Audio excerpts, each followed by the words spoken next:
actually one of my family's favorite recipes because every time that we do have fried chicken, everybody eats. So it's magical. So stick around.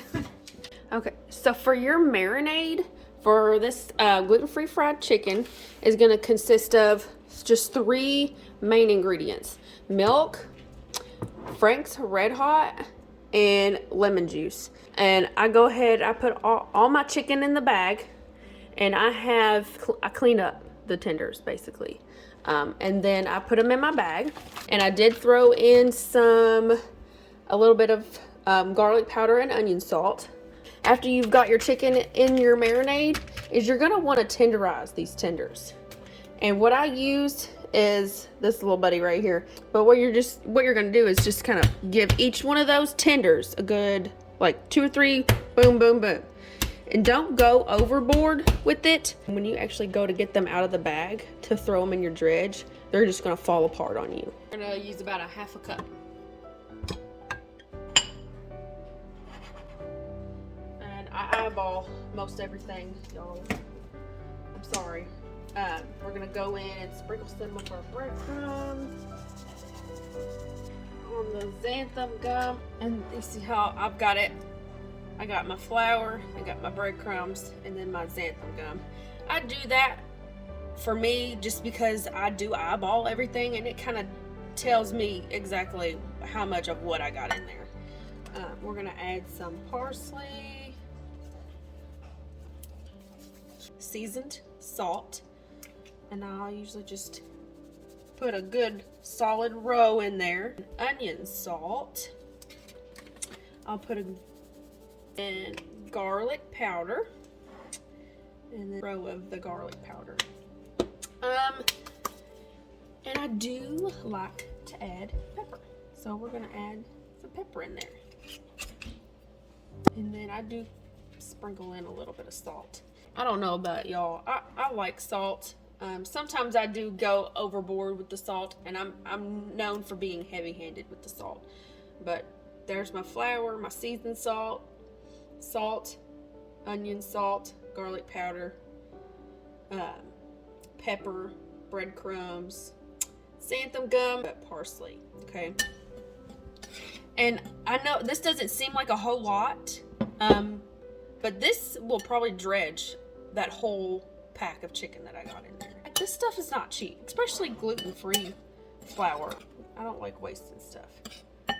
So we mix all that up in there. There's our dredge. So again, this is everything that I used in my dredge, minus the flour because I didn't have the bag. But here I added a picture of the flour that I buy. I get this from Kroger. We're gonna pull out a piece of our chicken here. Kind of let it drip a little bit. Some of that excess marinade off. Lay that in your dredge. We're gonna flip her a few times. Get my fork in there. Shake it off. Do the other side. Shake it off, shake it off. So if you want to know a little secret to kind of help you figure out when your oil's hot, you see the veiny looking ripples in that oil? It means that oil was hot. Another trick that I like to use is a wooden spoon. You see all those little bubbles? That oil's ready for frying. And we're gonna layer in our skillet. We're gonna do 3 tenders at a time because you don't want to crowd your pan. So I'm gonna get my other 2 tenders in there going. Take the excess off. Put it in there. You don't want to overcrowd your pan. Your chicken's just not going to cook right. You're going to be disappointed if you overcrowd that pan. It's going to lower the temperature of your oil too. 3 tenders in the pan at one time is what I always do. And then we're just laying it in the pan. I got 3 tenders in the pan right now. That's about all I'll put in there at one time. Because like I said, you don't want to crowd your pan. It's going to drop the temperature of your oil. You see how brown this is on the edge? That one was ready to flip. See how golden brown that is?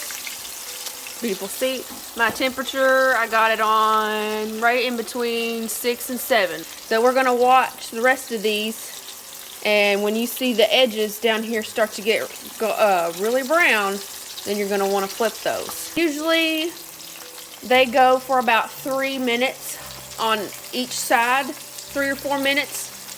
It varies. You do have to keep your eye on them, okay?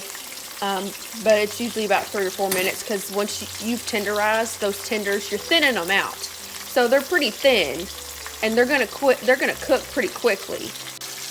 All right, you see how that second piece I laid in there has got that golden brown around the bottom edge there? Time to flip that one over. Look at that. Beautiful. I flipped my third piece in there. Look at that, y'all. Golden brown. That's exactly what you want to see. And this is the first piece that I have put in there. It's going to be finished first. See how brown? That's nice and brown on the bottom.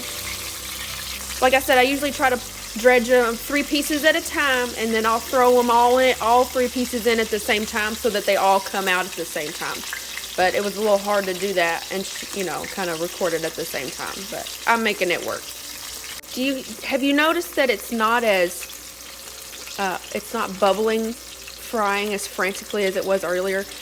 That's another way to tell that your chicken's done, is when that bubbling slows down, that frying process slows down, and it's not as loud as it was. That chicken's done. Okay, so we're going to transfer our chicken over to our plate with our paper towel. So I got my first piece of chicken out. I'm going to go ahead and take out my second and my third piece. Look at that golden brown piece of chicken, y'all. You just have no idea. I actually use this to make chicken sandwiches. We eat it by itself. Sometimes I'll smother it in hot sauce and eat it with ranch. Sometimes I'll chop it up and we'll make homemade chicken quesadillas. Like, it's endless. The possibilities are really endless with this chicken. Ooh, look at that. Golden brown and crunchy. You'd never know it was gluten-free chicken unless I told you. It's crispy, it's juicy, it's tender, it's flavorful.